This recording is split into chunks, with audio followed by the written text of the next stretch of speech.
పర్లేదు చెప్పు. మీరు 2000 ఇచ్చినారు, ఆ, అవతల పార్టీ ఓడు 1000. ఆ. మరి కొత్త పార్టీ? వాళ్ళ దగ్గర డబ్బు లేదటయ్యా. సరే దొబ్బింది. మా ఇంట్లో మొత్తం 5 ఓట్లు కాబట్టి 3 ఓట్లు మీకు, ఉమ్. 2 ఓట్లు అవతల పార్టీకి. మీరే చెప్పండి, న్యాయం ఉండాలి కదయ్యా. ఉండాలిగా. ఆ? నువ్వు సూపర్ అయ్యా. ఉంటానయ్యా. ఆ, ఆ.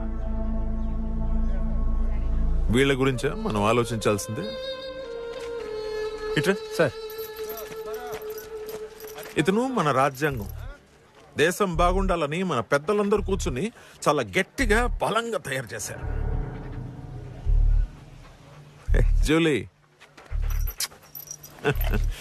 ఇది మనం అంటే నువ్వు నేను డిపార్ట్మెంట్, బేసిక్ గా మన టోటల్ సిస్టమ్ ఇది. దీనికి